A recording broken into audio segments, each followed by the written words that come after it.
સર્વે વિદ્યાર્થી મિત્રોને જય શ્રી સ્વામિનારાયણ। શ્રી સહજાનંદ ગુરુકુળ સંચાલિત શ્રી પુરુષોત્તમ વિદ્યાલય માનકુવા ઓનલાઈન એજ્યુકેશનમાં આપણું હાર્દિક સ્વાગત છે। વિદ્યાર્થી મિત્રો, આજે આપણે ધોરણ 6 પાઠ 5 પાયાના આકારોની સમજૂતી એની અંદર આપણે આગળના વિડીયોમાં સ્વાધ્યાય 5.3 ત્યાં સુધીનો અભ્યાસ કર્યો હતો। આજે આપણે 5.4 5.5 5.6 વગેરે સ્વાધ્યાયનો અભ્યાસ કરીશું। બધા સ્વાધ્યાય આકારો આધારિત છે, જેની અંદર આપણે જવાબો લખવાના છે। ખૂણાઓના માપ, બાજુઓના માપ એ આધારિત દાખલાઓ છે, ત્રિકોણ આધારિત દાખલાઓ છે, તો તે આપણે આજે જોશું। તો આજે સૌપ્રથમ સ્વાધ્યાય 5.4 એમાં દાખલા નંબર 1 છે। એમાં પહેલો પ્રશ્ન છે કે કાટખૂણા અને સરળ કોણનું માપ કેટલું થાય। આપણે અગાઉ વિડીયોમાં જોઈ ગયા કે કાટખૂણાનું માપ કેટલું થાય, તો કાટખૂણો હોય એનું માપ કેટલું થાય, 90 અંશ, જે આપણે અગાઉ જોયું। સરળ કોણનું માપ કેટલું થાય, તો સરળ કોણનું માપ થાય 180 અંશ, બરાબર। ખાસ યાદ રાખવાનું, કાટખૂણો 90 નો હોય અને સરળ કોણ એટલે કે બે કાટખૂણા થાય। બે કાટખૂણા એટલે કેટલા થાય, 90 + 90 એટલે 180। હવે આપણે જોશું દાખલા નંબર 2। નીચેના વિધાનો ખરા છે ખોટા તે જણાવો। એમાં આપણે પહેલું છે લઘુકોણનું માપ 90 કરતાં નાનું છે। તો આપણે બધા જાણીએ છીએ, આપણે અગાઉ પણ ખૂણા શીખી ગયા કે કાટખૂણો હોય કેટલાનો હોય, 90 નો હોય। લઘુકોણનું માપ 90 કરતાં ઓછું હોય અને ગુરુકોણનું માપ છે 90 કરતાં વધારે અને 180 કરતાં કેવું હોય, ઓછું હોય। તો આમાં પહેલો પ્રશ્ન છે કે લઘુકોણનું માપ 90 કરતાં નાનું છે, તો આપણે આનો જવાબ સાચો જ આવે, રાઈટ।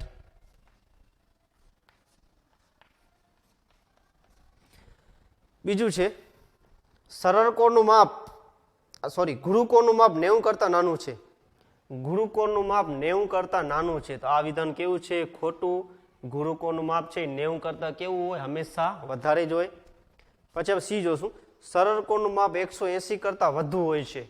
આ વિધાન પણ કેવું છે, ખોટું છે, કારણ કે સરળ કોણનું માપ 180 હોય, 180 થી વધારે હોય નહીં। ડી, આખા પરિભ્રમણનું માપ 360 છે, એટલે કે આખો વર્તુળ લઈએ આપણે, આખો વર્તુળ, આખો પરિભ્રમણ કેટલાનો થાય, 360 નો થાય, એટલે કે આ વિધાન સાચું છે। એના પછી જોશું ઈ, માપ ખૂણો એ 50, માપ ખૂણો બી 35, એ આપણે જોઈએ। એ બરાબર, આને ખૂણો કહેવાય, ખૂણાની નિશાની છે। ખૂણો એ બરાબર 50 લીધેલો છે અને બી બરાબર 35 લીધેલો છે, અને આપણે કીધું છે કે એ લેસ ધેન બી, એટલે કે આનો મતલબ એમ થાય કે ખૂણો એ છે ખૂણો બી કરતા મોટો છે। તો અહીંયા આપણે દેખાય છે કે ખૂણો એ 50 છે, ખૂણો બી 35 છે, તો કોણ થાય, ખૂણો એ છે એ મોટો કહેવાય। તો આ વિધાન કેવું છે, સાચું છે। ખૂણો એ છે એ ખૂણો બી કરતા મોટો છે અથવા વધારે છે। હવે આપણે જોશું દાખલા નંબર 3, નીચેના ખૂણાઓના માપ લખો, અને કૌંસમાં લખેલું છે દરેકના ઓછામાં ઓછા 2 ઉદાહરણ આપો। લઘુકોણના 2 ખૂણાના માપ અને કોઈ પણ એવા 2 ખૂણાના માપ લખવાના જે ગુરુકોણ હોય। તો આપણે જાણીએ છીએ કે લઘુકોણનું માપ 90 કરતાં કેવું હોય, ઓછું હોય। તો આપણે કોઈ પણ ખૂણા લખી શકીએ, જેમ કે 80, તો આપણે આવી રીતે લખવાનું, ખૂણો એ બરાબર 80। આપણે કોઈ બીજું કોઈ માપ લઈએ, ખૂણો બી બરાબર 70, ત્રીજું માપ લઈએ, ખૂણો સી બરાબર 85। એવા આપણે ઘણા બધા ખૂણાના માપ લખી શકીએ, પણ શરત એટલી કે એનું જે માપ છે એ 90 કરતાં ઓછું હોવું જોઈએ। એવી જ રીતે આપણે ગુરુકોણમાં લખીએ, તો ગુરુકોણમાં 90 થી હંમેશા કેવા આવે, વધારે જ આવે, અને 180 થી વધવા જોઈએ નહીં। જેમ કે આપણે અહીંયા ખૂણો એ લખીએ 100, ખૂણો એ બરાબર 100, તો એ ગુરુકોણ કહેવાય। ખૂણો બી બરાબર 105, એ શું કહેવાય, ગુરુકોણ। ખૂણો સી બરાબર 140, એ પણ શું કહેવાય, ગુરુકોણ। એવા આપણે ઘણા બધા ઉદાહરણ લખી શકીએ। આ તો દાખલો 3। હવે આપણે જોશું દાખલો 4। એમાં તમને પાઠ્યપુસ્તકમાં ખૂણાઓ દીધેલા છે। હવે આપણે ખૂણાઓ માપવાના છે, તો સૌપ્રથમ આપણે શીખશું કે ખૂણા કેવી રીતે મપાય। કાટખૂણાની મદદથી નીચેના ખૂણા માપી અને તેના માપ લખવાના છે। તો સૌપ્રથમ આપણે એક બે એવા ઉદાહરણ જોઈએ ખૂણા માપવાના.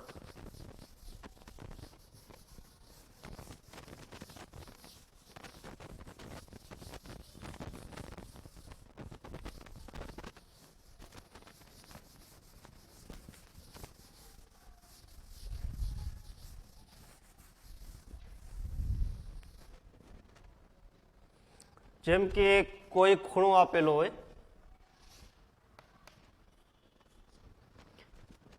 તો તમારી પાસે કોણ માપક તો હશે. કોણ માપકની મદદથી બરાબર લીટીની વચમાં કોણ માપક રાખવાનું.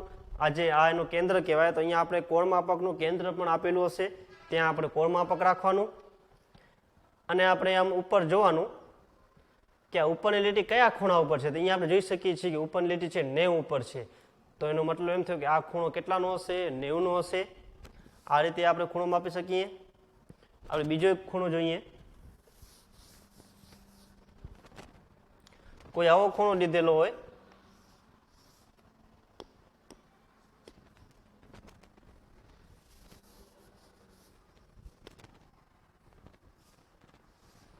આવી રીતે ખૂણો લીધેલો હોય તો સૌપ્રથમ આપણે આ જે કેન્દ્ર છે ત્યાં કને આપણે કોણ માપકનું કેન્દ્ર રાખવાનું. અને પછી આપણે આ લીટી જોવાની કે આ લીટી કોની વચ્ચે છે. તો અહીંયા આપણે જોઈએ તો નીચેની સંખ્યા જોવાની. તો નીચે છે 140 અને અહીંયા 130, એની બરાબર વચ્ચે આવેલું છે. તો 135 બરાબર, 140 અને 130 ની વચ્ચે છે 135. તો આ ખૂણો કેટલાનો થશે? 135. આ રીતે આપણે કોણ માપકની મદદથી ખૂણા શોધી શકીએ. હજી એક આપણે ઉદાહરણ જોઈશું.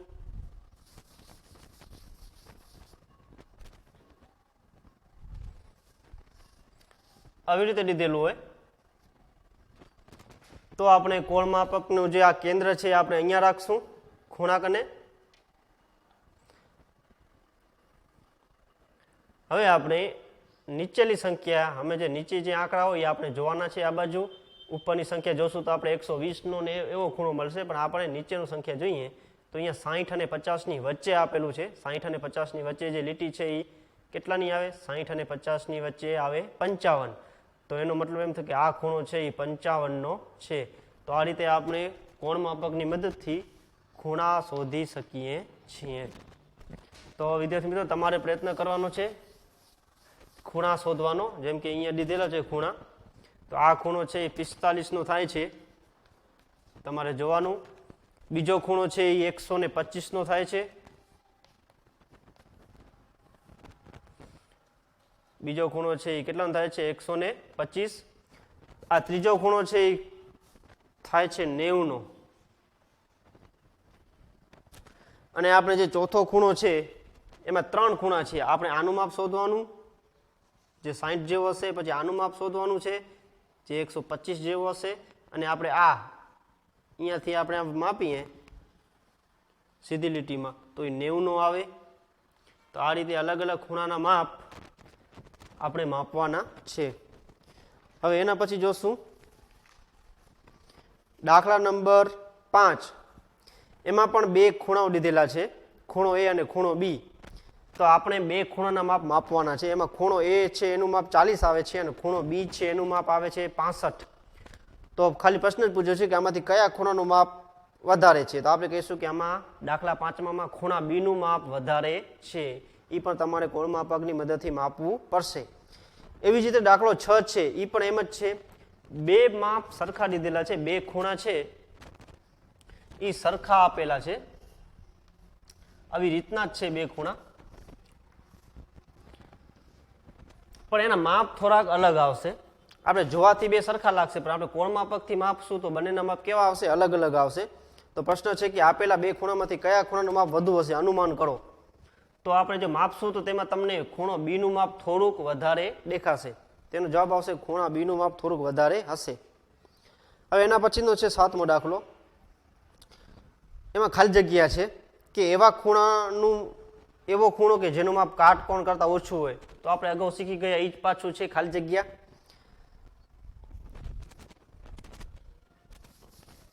લઘુકોણ, કાટકોણ એ આધારિત ખાલી જગ્યાઓ છે જે આપણે જોઈ લઈએ.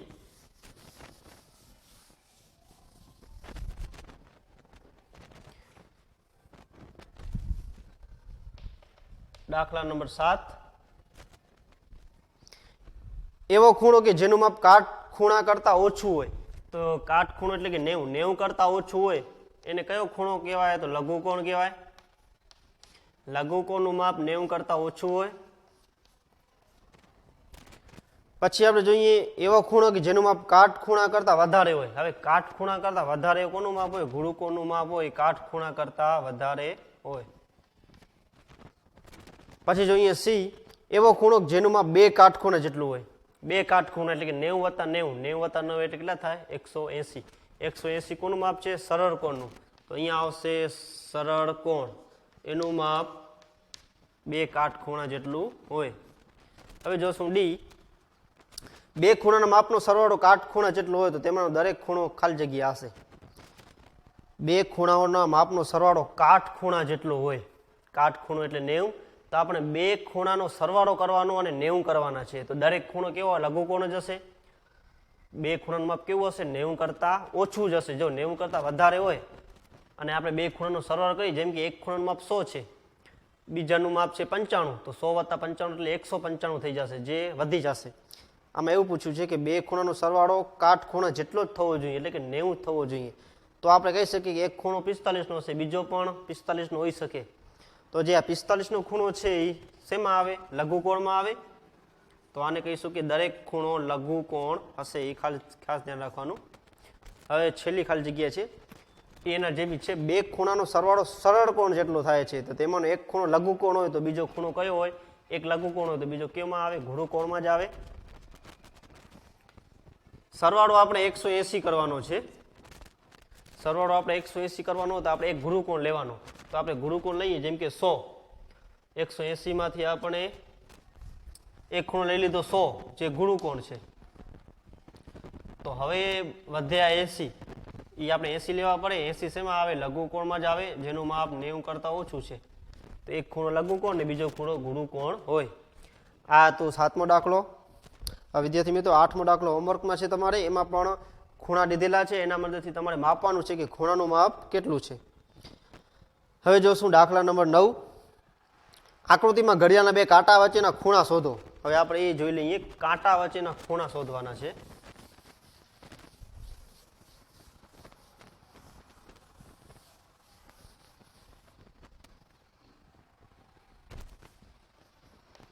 દાખલા નંબર 9, એમાં 3 ઘડિયાળો આપેલા છે.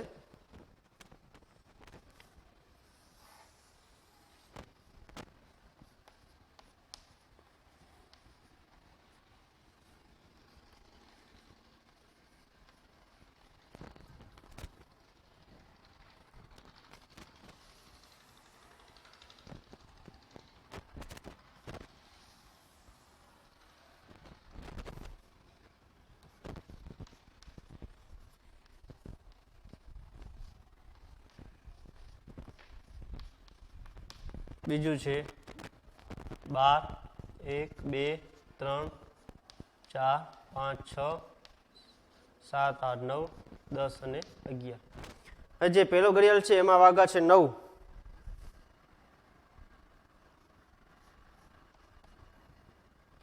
બીજો ઘડિયાળ છે એમાં વાગા છે 1. ત્રીજો ઘડિયાળ છે એમાં કુલ 6 વાગા છે. તો એમાં ખૂણો શોધવાનો છે. તો સૌપ્રથમ આપણે જોઈએ આખા ઘડિયાળમાં કેટલા આંકડા હોય? 12 આંકડા હોય. આખા ઘડિયાળમાં કેટલા આંકડા હોય? 12. અને આપણે જોયું કે આખું પરિભ્રમણ કેટલાનું હોય? 360નું હોય. તો અહીંયા પેલા 9 વાગ્યા હતા, પછી 12 વાગે છે, એટલે કે કાંટો ક્યાં સુધી ફરશે? 1, 2 અને 3. 3 આંકડા ફરશે. હવે આપણે 360 ભાગ્યા 12 કરીએ. કે આખો પરિભ્રમણ 360નો હોય અને કુલ આંકડા કેટલા હોય? 12. તો 360 ભાગ્યા 12 કરીએ તો 12 તેરી 36, ઉપર 0 ઉપર ચડી જશે, એટલે કે 30. એટલે કે એનો મતલબ એમ થયો કે કાંટો 12 ઉપરથી 1 ઉપર આવે, એટલે કે 30 અંશ જેટલું અંતર કાપ્યું હશે. તો આપણે અહીંયાથી 30, 9 થી 10 આવ્યો એટલે 30, 10 થી 11 આવ્યો એટલે 30, અને 11 થી 12 આવ્યો એટલે કે 30. તો કેટલા થાય? 90. તો આને કેટલું અંતર કાપ્યું હશે? 90 અંશનું અંતર કાપ્યું હશે. બરાબર, આવી રીતે આપણે શોધી શકીએ. આમાં કાંટો 12 ઉપર હતો અને 1 ઉપર આવ્યો એટલે કે એક જ આંકડો ખસો. એક આંકડામાં આપણે કેટલા લેવાના? 30. 30 ક્યાંથી આવ્યા? તો 360 ભાગ્યા 12. 12 ક્યાંથી આવ્યા? તો ઘડિયાળમાં 12 આંકડા હોય.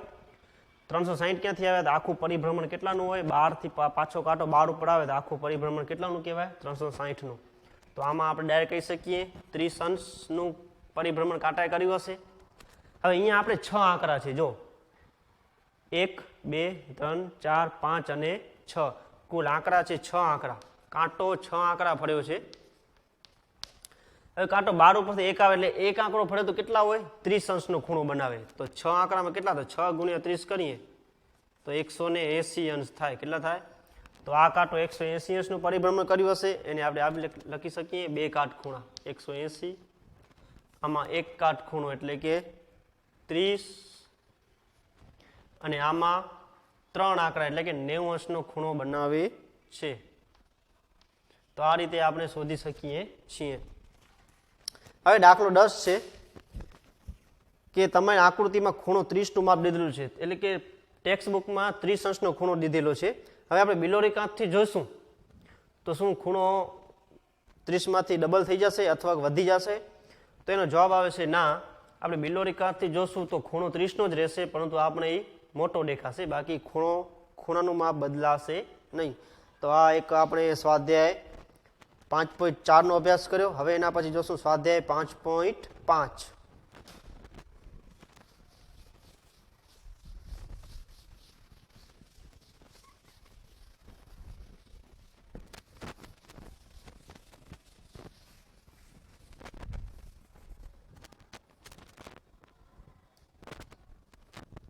સ્વાધ્યાય 5.5 એમાં દાખલો 1. એમાં જે લંબ રેખાઓ નીચેમાંથી કઈ લંબ રેખાઓ દર્શાવે છે તે બતાવો. હવે આપણે એ સમજશું લંબ રેખા કોને કહેવાય.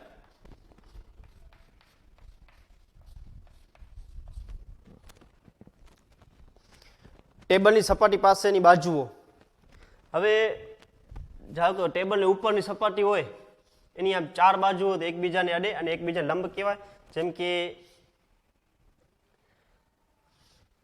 લંબ એટલે કે 90 નો ખૂણો બનાવતી હોય ને લંબ કહેવાય. તો આપણે આ ટેબલની ઉપરની સપાટી જોઈએ 4 બાજુ હોય તો અહીંયા પણ લંબ બનાવે, અહીંયા પણ બનાવે, અહીંયા બનાવે, અહીંયા પણ બનાવે. એટલે કે એકબીજાને 90 નો ખૂણો બનાવતી હોય ને શું કહેવાય? લંબ કહેવાય. તો ટેબલની સપાટીઓ લંબ બનાવે તો જવાબ આવશે હા. પછી જોશું રેલવેના પાટા. તો આપણે રેલવેના પાટા હોય આમ સરંગ હોય, એકબીજાને અડતા નથી. 90 નો ખૂણો અહીંયા પણ બનતા નથી. રેલવેના પાટા સમાંતર હોય એટલે કે રેલવેના પાટામાં જવાબ આવશે ના, તેઓ લંબ રેખાની પ્રતિકૃતિઓ નથી. ત્રીજું છે મૂળાક્ષર એલ. એલ દોરીએ તો અહીંયા આ એલ છે એકબીજાને 90 નો ખૂણો બનાવે છે એટલે કે જવાબ આવશે હા, તે લંબ રેખાની પ્રતિકૃતિઓ છે. ડી જોશું મૂળાક્ષર વી. હવે જે વી છે એ 90 નો ખૂણો ન બનાવે, એ 90 કરતા નાનો ખૂણો બનાવે એટલે કે લંબમાં આવે નહીં. તો જવાબ આવશે ના. હવે આપણે દાખલા નંબર 2 જોશું. આકૃતિ આધારિત છે.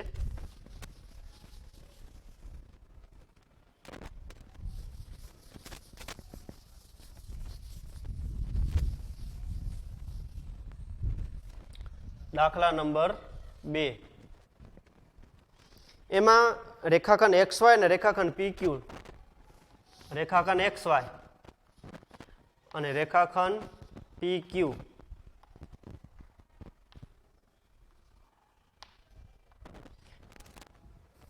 લંબ રેખાખંડ છે એટલે કે એકબીજાને 90 અંશના ખૂણે છેદે છે. હવે તેનું મધ્ય બિંદુ છે એ છે, એ બિંદુએ છેદે છે.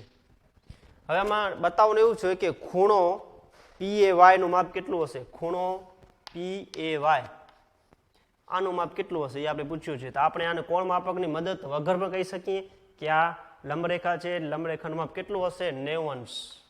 તો આપણે કહી શકીએ કે ખૂણો PAY બરાબર કેટલું હશે 90 અંશનું હશે. આ તો દાખલા નંબર 3.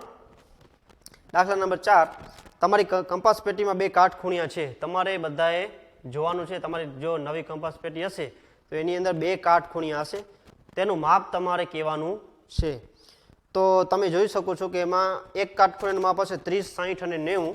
એમાં લખેલું હશે 30, 60 અને 90. અને જ્યારે બીજો જે કાટખૂણિયો હશે એનું માપ હશે 45, 45 અને 90. આવા બે કાટખૂણિયા તમારી કંપાસ પેટીની અંદર હશે. એમાં જે 90, 90 છે એ સામાન્ય બાજુ હશે. બંને કાટખૂણિયામાં 90 નો ખૂણો તો હશે જ. હવે હશે દાખલા નંબર 4. નીચેની આકૃતિનું અવલોકન કરો. રેખા એલ એ રેખા એમ ને લંબ છે. હવે આપણે આકૃતિ દોરી અને જવાબ દેવાના છે.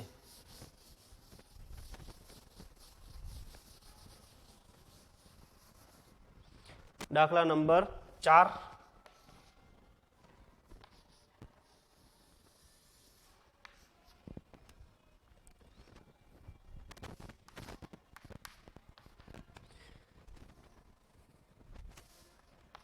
A, B, C, D બિંદુના નામ છે E, F, G, H.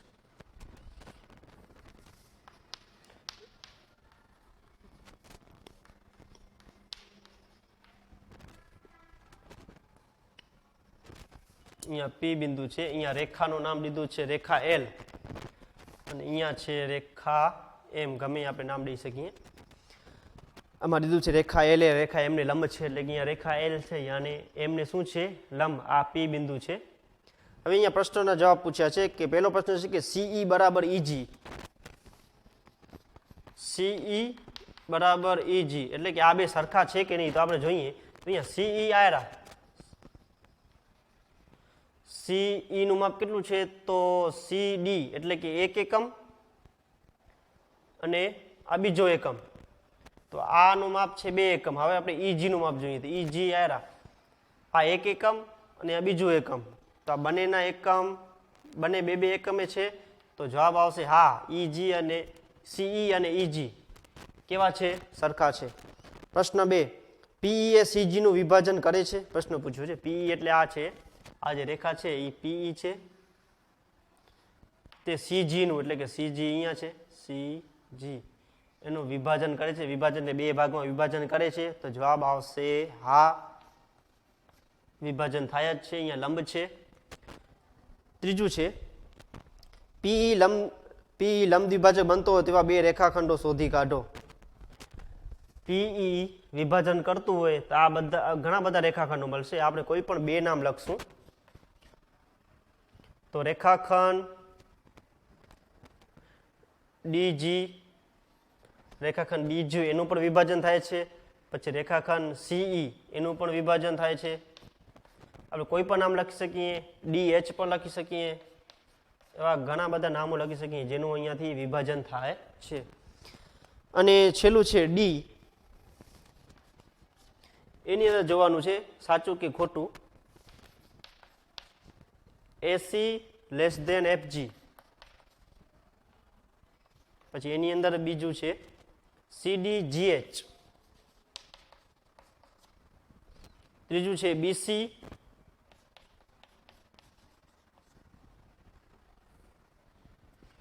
EH.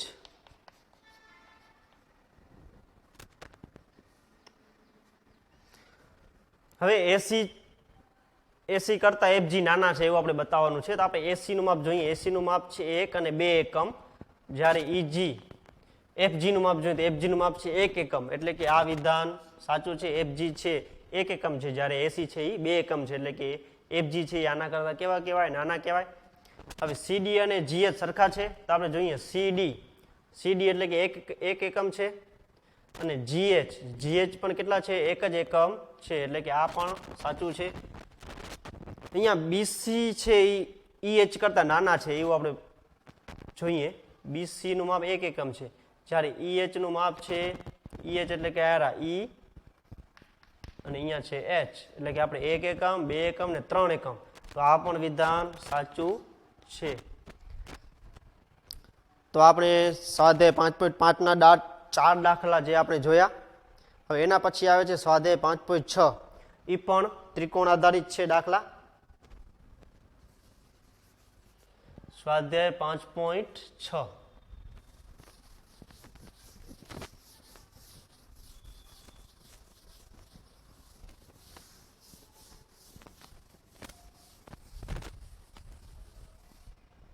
એની અંદર જોઈએ તો નીચે આપેલા ત્રિકોણોના પ્રકાર આપો.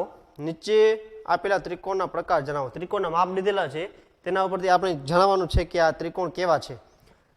તો પહેલા આપણે સમજી લઈએ ત્રિકોણના પ્રકાર. જેમ કે કોઈ એક ત્રિકોણ હોય એની ત્રણેય બાજુ સરખી હોય, 3 સેમી, 3 સેમી, 3 સેમી. ત્રિકોણની ત્રણેય બાજુ સરખી છે, આને કહેશું આપણે સમબાજુ ત્રિકોણ. જેની ત્રણેય બાજુ સરખી હોય એને શું કહેવાય? સમબાજુ ત્રિકોણ. કોઈ એક ત્રિકોણ એવો હશે જેની બે બાજુ સરખી હશે, જેમ કે આનું માપ 3 હશે, આનું 3 હશે અને આનું 5 સેમી હશે, તો ત્રિકોણમાં કુલ 3 બાજુ હોય, એમાંથી બે બાજુ સરખી છે, તો આ ત્રિકોણને કહેવાય સમદ્વિબાજુ ત્રિકોણ. અને કોઈ ત્રિકોણ એવો હશે જેની ત્રણેય બાજુ કેવી હશે? અલગ અલગ હશે, 5, 6 અને 7 ત્રણેય બાજુ અલગ અલગ છે, તો આને કહેવાય વિષમબાજુ ત્રિકોણ. કોઈ ત્રિકોણમાં એક ખૂણો કાટખૂણો હશે તેને કહેવાય કાટકોણ ત્રિકોણ. કોઈ ત્રિકોણના ત્રણેય ખૂણા 90 કરતાં ઓછા હશે તેને કહેવાય લઘુકોણ ત્રિકોણ. તેવી રીતે આપણે ફક્ત ત્રિકોણના નામ લખવાના છે.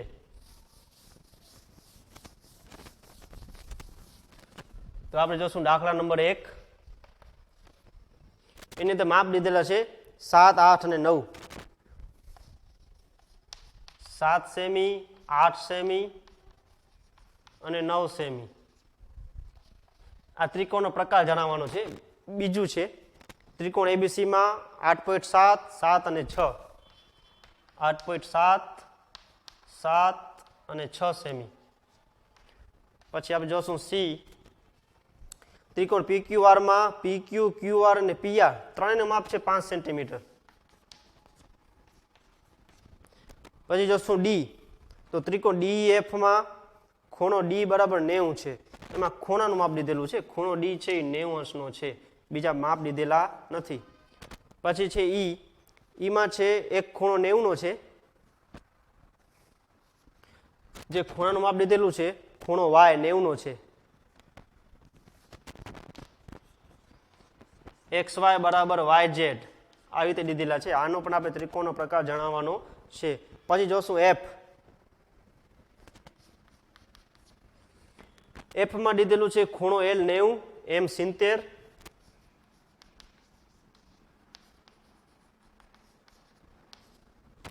અને ખૂણો એનનું માપ છે 80. આ ત્રિકોણના પ્રકાર જણાવવાના છે. આ તો દાખલા નંબર 1. તો આપણે વારા પરથી બધા નામ લખશું. તો સૌ પ્રથમ આપણે આનો જવાબ લખશું.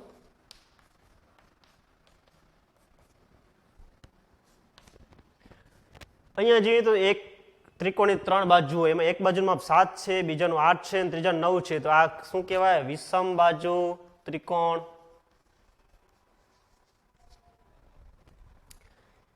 એકનું માપ છે 8.7, બીજાનું 7, ત્રીજાનું 6, ત્રણેયના માપ અલગ અલગ છે, તો આને પણ કહેવાય વિષમબાજુ ત્રિકોણ. એટલે કે જે ત્રિકોણના ત્રણેય બાજુના માપ અલગ અલગ હોય એને શું કહેવાય? વિષમબાજુ ત્રિકોણ. પછી આમાં ત્રણેય બાજુનું માપ 5 સેમી છે, ત્રિકોણની ત્રણેય બાજુનું માપ 5 સેમી, આને શું કહેવાય? સમબાજુ ત્રિકોણ.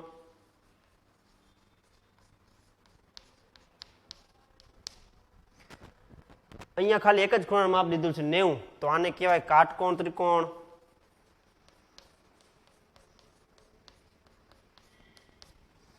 અહીંયા એકનું માપ 90 ને બે બાજુ સરખી છે, તો આને કહેવાય સમદ્વિબાજુ. કારણ કે અહીંયા લખેલું છે આનો મતલબ એમ થાય કે ત્રિકોણની બે બાજુઓ સરખી છે, તો આને કહેવાય સમદ્વિબાજુ ત્રિકોણ. અને અહીંયા જોઈએ માપ નથી પણ ખૂણાના માપ લીધેલા છે, અને આનું માપ છે 90, આનું માપ છે 70 ને આનું માપ છે 80. એટલે જોઈએ કે ત્રણેય ખૂણાનું માપ 90 કરતાં ઓછા છે. આ 90 છે પણ 90 છે 90 કરતાં તો ઓછા જ કહેવાય, તો આને આપણે લઘુકોણ ત્રિકોણ પણ કહી શકાય લઘુકોણ ત્રિકોણ. કારણ કે ત્રણેયના માપ 90 કરતાં 90 અથવા 90 કરતાં ઓછા છે, તો આને કહેવાય લઘુકોણ ત્રિકોણ. આ તો દાખલા નંબર 1. હવે જોશું દાખલા નંબર 2.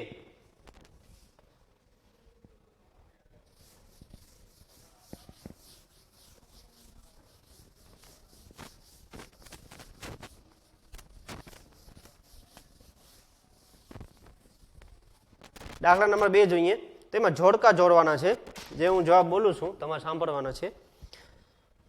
જે આપણે અગાઉ શીખી જ ગયા છીએ. એમાં પહેલું છે કે 3 બાજુનું માપ સરખા હોય એને શું કહેવાય? તો આપણે શીખી ગયા 3 બાજુનું માપ સરખા હોય એને શું કહેવાય? સમબાજુ ત્રિકોણ. બીજું છે 2 બાજુના માપ સરખા હોય તો જે ત્રિકોણના 2 બાજુના માપ સરખા હોય એને કહેવાય સમદ્વિબાજુ ત્રિકોણ. ત્રીજું જોઈએ બધી બાજુના માપ ભિન્ન હોય, ભિન્ન એટલે અલગ, બધી બાજુના માપ ભિન્ન હોય એને કહેવાય વિષમબાજુ ત્રિકોણ. પછી જોઈએ 3 લઘુકોણ એટલે કે 3 ખૂણા લઘુકોણ હોય તો એ ત્રિકોણને આપણે શું કહીશું? લઘુકોણ ત્રિકોણ. પછી એક ખૂણો કાટખૂણો હોય તો આવા ત્રિકોણને કહીશું આપણે કાટકોણ ત્રિકોણ. એક ગુણુકોણ હોય એટલે કે એક ખૂણો ગુણુકોણ હોય એટલે કે 90 કરતાં વધારે હોય તેને કહીશું ગુણુકોણ ત્રિકોણ.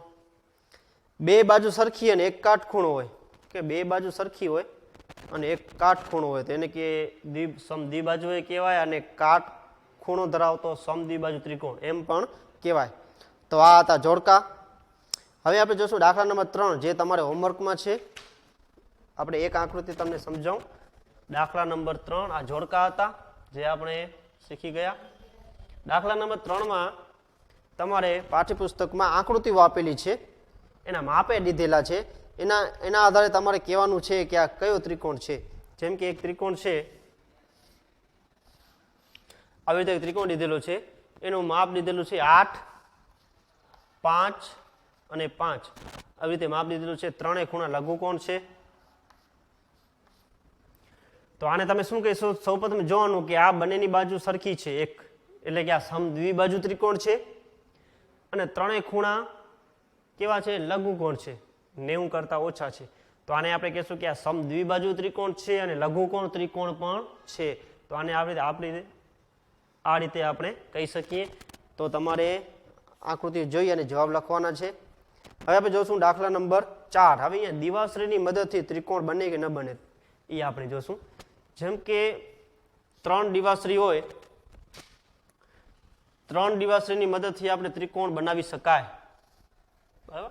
આ રીતે આપણે 3 દિવાશ્રીથી ત્રિકોણ બનાવી શકીએ છીએ. પછી આપણે 5 દિવાશ્રી લઈએ, 1 પછી 2 3 4 5. આવી રીતે આપણે 5 દિવાશ્રીની મદદથી પણ ત્રિકોણ બનાવી શકાય. પછી આપણે 6 દિવાશ્રી લઈએ, એનાથી પણ ત્રિકોણ બનાવી શકાય. 6 દિવાશ્રી જોઈએ આપણે, 1 2 3 4 5 6. તો આવી રીતે આપણે 6 દિવાશ્રીની મદદથી પણ ત્રિકોણ બનાવી શકાય. હવે 4 દિવાશ્રીની મદદથી આપણે બનાવી શકતા નથી. જેમ કે 1 2 પછી 3 પછી અહીંયા 4 બનાવી પણ એ બની શકે એમ નથી કારણ કે આ જગ્યા કેવી છે? વધારે છે. તો પાઠ્યપુસ્તકમાં છે કે તમે નીચેનામાંથી કેટલી દિવાશ્રીનો ઉપયોગ કરી ત્રિકોણ બનાવી શકો. તેમાં પહેલું છે 3 દિવાશ્રી. તો 3 દિવાશ્રીની મદદથી આપણે ત્રિકોણ બનાવી શકીએ. પછી 4 દિવાશ્રી, તો 4 દિવાશ્રીની મદદથી ત્રિકોણ બનાવી શકતા નથી. પછી 5 દિવાશ્રી, તો 5 દિવાશ્રીની મદદથી આપણે ત્રિકોણ બનાવી શકીએ અને 6 દિવાશ્રીની મદદથી પણ આપણે બનાવી શકીએ છીએ. તો એમાં હા અથવા ના એવું જ લખવાનું છે. તો આ હતું સ્વાધ્યાય 5.6. હવે આપણે જોશું સ્વાધ્યાય 5.7. બધા નાના નાના સ્વાધ્યાયો છે અને આકૃતિ આધારિત દાખલાઓ છે. જોશું સ્વાધ્યાય 5.7. એમાં દાખલા નંબર 1.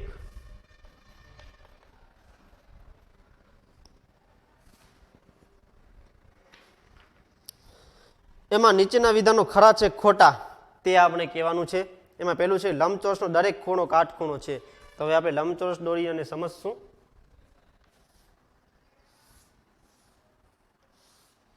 જેમ કે આ લંબચોરસ છે, કાટખૂણો એટલે કે 90.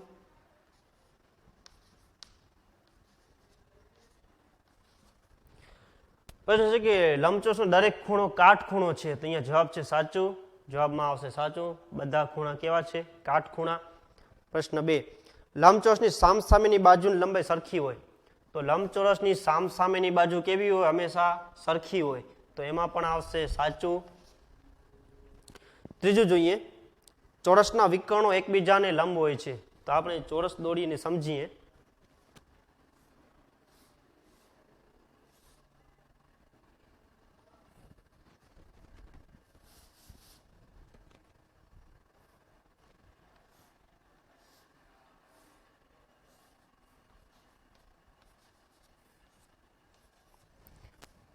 જેમ કે આ વિકર્ણો છે, તો ચોરસના વિકર્ણો એકબીજાને લંબ હોય, અહીંયા આપણે 90 નો ખૂણો બની જાય, અહીંયા પણ બની જાય, તો આપણે કહી શકીએ કે આ વિધાન પણ કેવું છે, સાચું છે. એના પછી ચોથું વિધાન છે, સમબાજુ ચતુષ્કોણની બધી બાજુની લંબાઈ સરખી હોય. સમબાજુ એટલે કે ચોરસ, તો આની બધી બાજુની લંબાઈ કેવી હોય, સરખી હોય, તો આ પણ વિધાન કેવું છે, સાચું છે.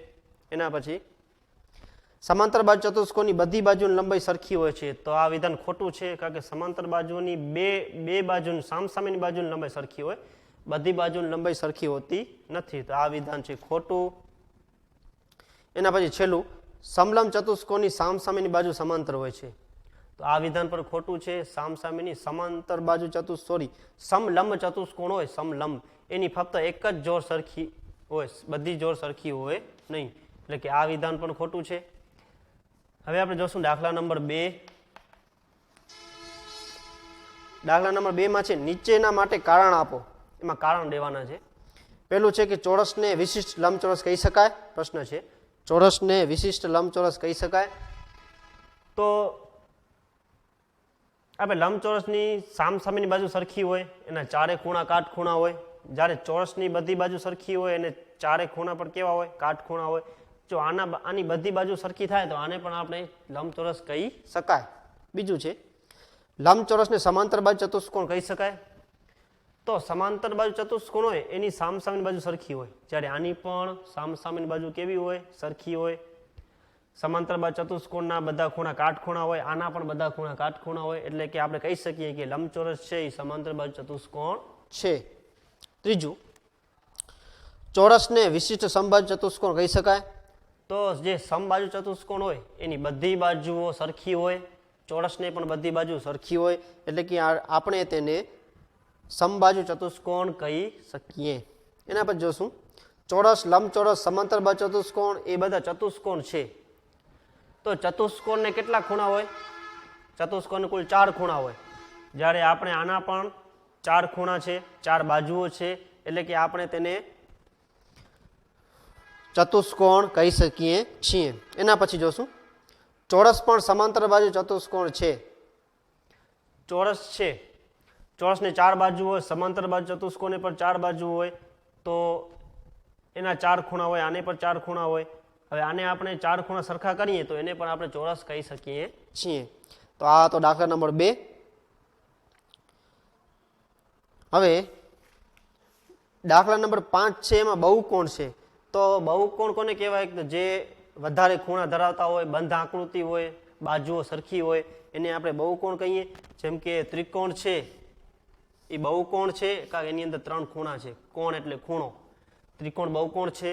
પછી ચોરસ છે એ પણ શેમાં આવે? બહુકોણમાં આવે. આ લંબચોરસ છે એ પણ શેમાં આવે? બહુકોણની અંદર આવે. તો એ 5.8માં બહુકોણ આધારિત દાખલાઓ છે. 5.9 છે એમાં જોડકા જોડવાના છે.